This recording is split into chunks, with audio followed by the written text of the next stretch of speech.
Tonight on CFTK-TV News, drug trafficking charges are laid on individuals from Prince Rupert, cases of measles continue to rise in BC, and part 2 of our feature on a production of The Sound of Music. Northwest BC's only television news team.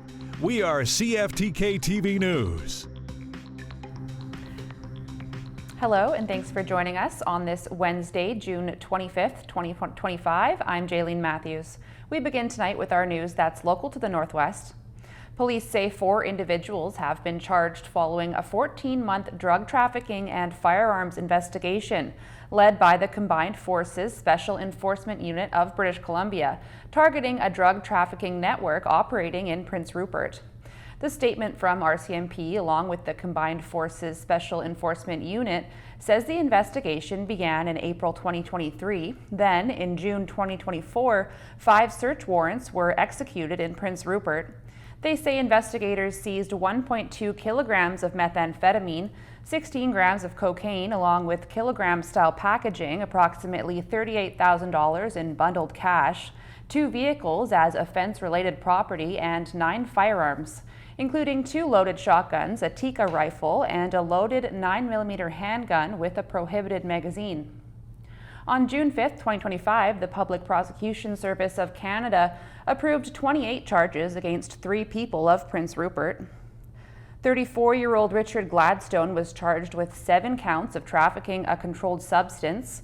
35-year-old Jonathan Sharkey was charged with 10 counts of trafficking a controlled substance, and Kimberly Jenna Smith, who's 27, is charged with 2 counts of trafficking a controlled substance. Corporal Sarbjeet K. Sangha, Media Relations Officer for the unit, said, quote, "We remain committed to keeping British Columbians safe by targeting those involved in violence and drug trafficking." RCMP and the unit say Keith Fenton, Richard Gladstone, and Kimberly Smith and Jonathan Sharkey have been arrested and released with conditions.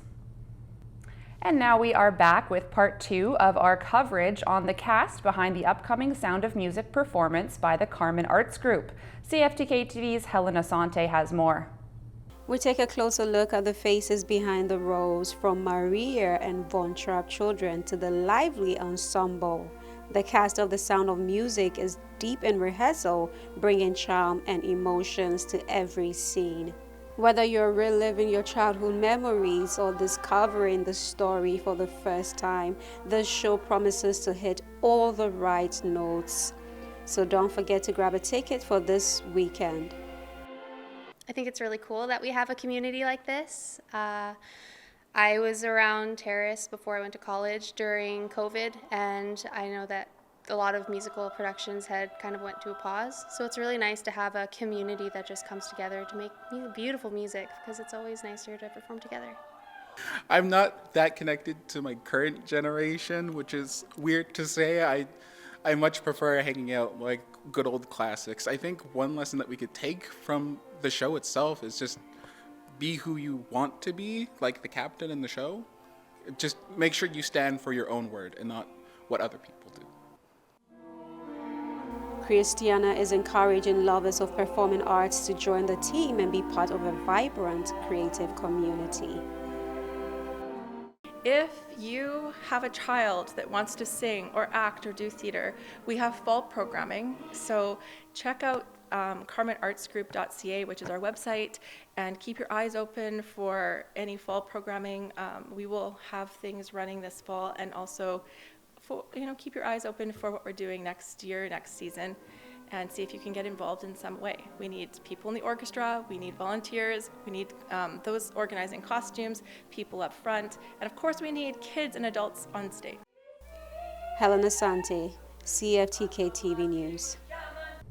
The BC Conservatives are set to gather for their regular caucus meeting today, with a vote on John Rustad's leadership of the party underway.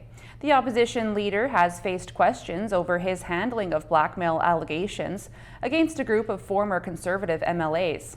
RCMP have confirmed the allegations are under review after the Mounties were asked to investigate by the governing NDP's caucus chair last week. The 3 former Conservatives, Dallas Brody, Tara Armstrong, and Jordan Keeley, have all denied the blackmail accusations. Coming up next, measles on the rise in BC.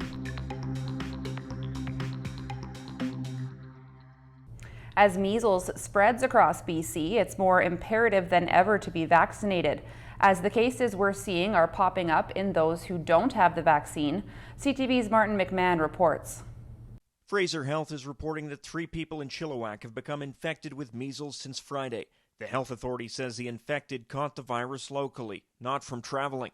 All 3 patients are not vaccinated. We currently don't know where they got the infection. We are still investigating, but the source of infection hasn't been determined. Interior Health is also revealing that a person has become infected in Kamloops, the first case within that part of the province this year. There are a range of complications that can follow measles infection. So they range from like a just simple ear infection to a lung infection to more serious ones such as brain inflammation that itself can cause seizure, intellectual disability, deafness, and sometimes death. There have been 17 new cases in BC since last week, according to the Provincial Health Services Authority, with exposures even reported on board BC Ferry's main Swartz Bay to Tawasin route. For infectious diseases experts, the fact unvaccinated people are getting sick is frustrating. This is astounding. This breaks my heart. As far back as the turn of the century, we had declared measles as eliminated in Canada, controlled in terms of local transmission. Dr. Brian Conway insists it's not too late to protect your family members. Vaccination rates have decreased in the province of British Columbia from 90% as recently as 5 or 6 years ago down to 70% and 50% or less in some parts of the province. That's what's driving this. My big concern is that we have not emphasized enough the importance of childhood vaccination. All of this comes with significant spread of measles in other parts of the country, with fears Canada could ultimately lose its World Health Organization status as a country that has eradicated the disease. Martin McMahon, CTV News, Vancouver. A study says the justice system is failing victims of gender-based violence. Here's CTV's Ben Milger. A new report says gender-based violence has been normalized in BC. It finds a third of women and girls over 15 have experienced sexual assault, and almost half have experienced intimate partner violence. It must be understood as a pressing concern. It's pervasive, but it's preventable. According to the 250-page final report, victims almost never report violence to police, and those who do often face barriers in the justice system. The report says 94% of sexual assaults go unreported, and 80% of people assaulted by an intimate partner do not go to police. Author Kim Stanton recommends more training for police and court workers. In all of the parts of the legal system where I met with people, there are people doing an exemplary job, and there are people who are continuing to perpetuate the myths and stereotypes about gender-based violence that are holding us all back. More than 50,000 victims of gender-based violence in BC sought help from Battered Women's Support Services last year.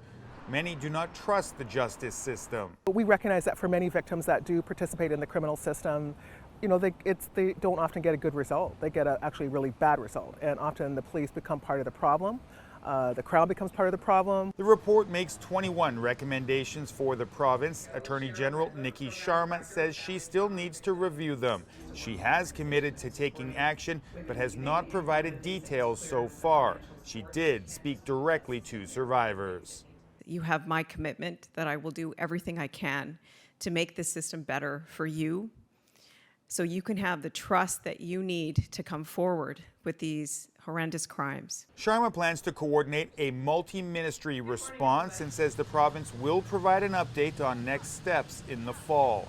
Ben Milger, CTV News, Vancouver. Let's turn now to your Northwest weather report. Tonight on the North Coast, expect conditions to be cloudy with a 60% chance of showers, temperatures steady near 11 degrees. Over the next few days on the North Coast, expect periods of rain and showers through the weekend and into next week. Daily highs between 13 and 15 degrees, overnight lows around 11-12 degrees. Tonight in the Terrace-Kitimat area, expect it to be cloudy with a 60% chance of showers. Winds from the south at 30 kilometers an hour, becoming light overnight, a low of 12 degrees. Over the next few days in the Terrace-Kitimat area, expect periods of rain over the weekend and sun and clouds getting into the week. Daily highs around 15 to 23 degrees, overnight lows between 11 and 13 degrees. Tonight in the Bulkley Valley and Lakes District, it's looking partly cloudy with a 30% chance of showers early this evening with a risk of thunderstorm. Winds from the west at 20 kilometers an hour, becoming light this evening, a low of 7 degrees. Over the next few days in the Bulkley Valley and Lakes District, expect a chance of showers tomorrow, then a mix of sun and clouds for the weekend and getting into next week. Daily highs between 19 and 21 degrees, overnight lows between 7 and 10 degrees. And checking your northwest highways now. On Highway 16, there's construction in Prince Rupert with a detour in effect, as well as bridge maintenance, mowing, utility work, and crack sealing going on. On Highway 37, there's bridge construction, frost heaves, and a material spill to watch out for. On Highway 37A, there's bridge maintenance and a section with falling rocks. And this is what the roads were looking like this afternoon around the region from the view of the province's highway cams.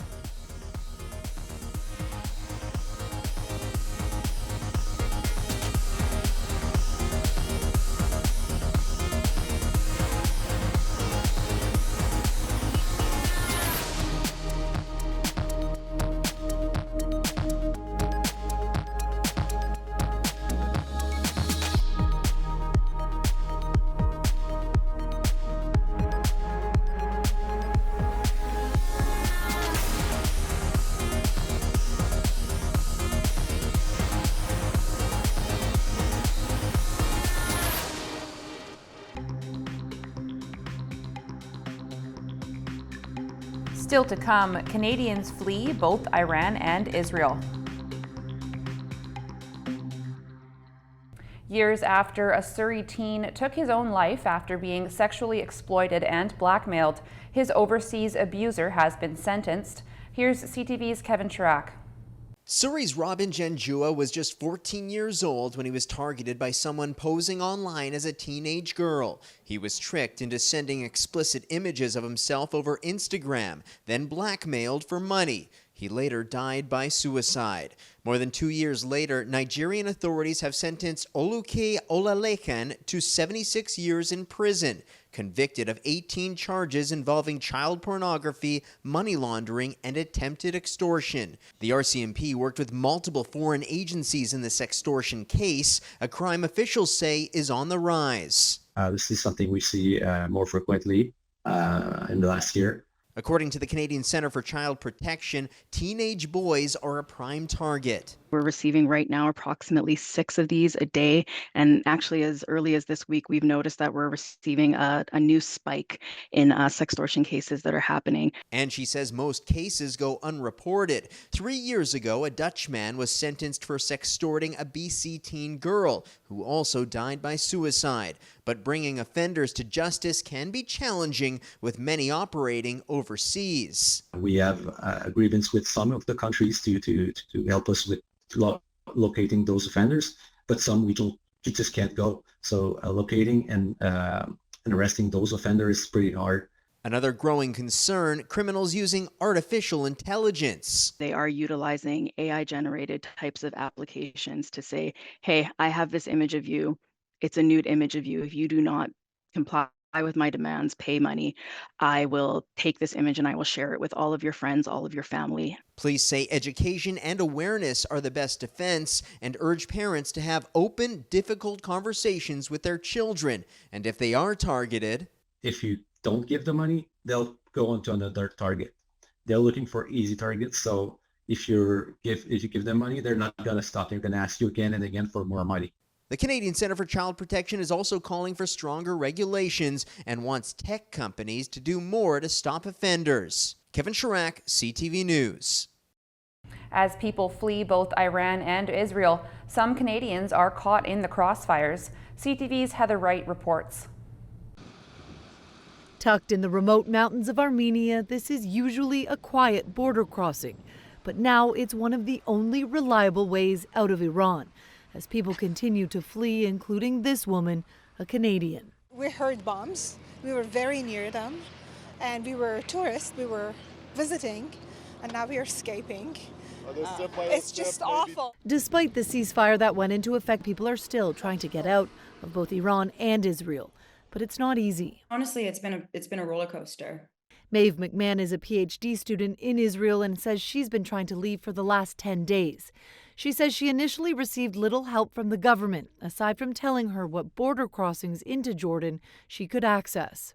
It's very much a sort of self-led evacuation here. Half of my peers, they'd been evacuated by their governments, and I was being told by mine that I could take a cab somewhere. McMahon received an email from Global Affairs offering her a seat on a bus that will take her and other citizens to the Jordanian border, part of ramped up efforts that also include a chartered flight that left Jordan for Athens. This work continues. We've deployed additional consular services throughout the region, throughout the border areas, and we will continue to be there to support Canadians and to advocate and ensure, to the best of our abilities, the safety and security of that region as a whole. There are more than 6,000 Canadians in Israel and the occupied West Bank and another 5,500 in Iran. It's not clear how many want to return to Canada, but the government says so far they have helped more than 500 leave the region. And as Canadians escape the turmoil, some are questioning the means in which those Canadians are getting back. CTV's Heather Wright explains. On Canadian soil after a 21-hour journey home, Tim Payne and Brandon Lucchese landed in Toronto this morning. The Canadian hockey players had arrived in Israel shortly before the war with Iran began. It was unexpected, it was scary, it was a lot. I thought we were going to be stuck there, so happy to be back home. Like many Canadians leaving the region, the two traveled to nearby Jordan and flew back through the capital, Amman. While Israel's main airport in Tel Aviv is back to normal operations, airspace in both Israel and Iran had been closed for nearly 2 weeks, which further complicated efforts to get Canadians out. Some have called Ottawa's response inadequate, but Canada's former ambassador to Israel says the criticism is unfair. You have traveled, you got caught up in a difficult circumstance. The government should do everything possible to get you out of the danger zone if they can, but there's no obligation, nor should there be an obligation, for the government of Canada to be paying for people to fly home. Global Affairs Canada says they have helped more than 600 Canadians leave the region, while many others have left on their own. And while Tuesday's ceasefire has brought some stability to the area, there is still worry. It's frustrating, it's stressful. Bahar Motamedian's 72-year-old father is in Iran, and she's trying to get him to Canada. She is a citizen, but he is not. She's hoping this war will encourage the government to speed up efforts to reunite families. I know that Canada always says things that, okay, we want to reunite families. I think that this is the best time that Canada can show that strong leadership and help us bring our families here. With this fragile ceasefire holding, both Iran and Israel are turning now to recovery. According to Iran, the 12-day war killed more than 600 people. In Israel, the death toll is nearly 30. Turning to the markets now, Canada's main stock index closed more than 150 points lower today as it was weighed down by broad-based losses, while U.S. stock markets were mixed. The Canadian dollar dropped 1/10 cent. The price of gold rose $9.20. Oil rose 55 cents. Natural gas dropped 14 cents. Aluminum was down $26. In Toronto, the TSX dropped 152 points. The Venture Index was up 6 points. In New York, the Nasdaq was up 61 points, and the Dow Jones dropped almost 107. Still ahead, the little chick that could.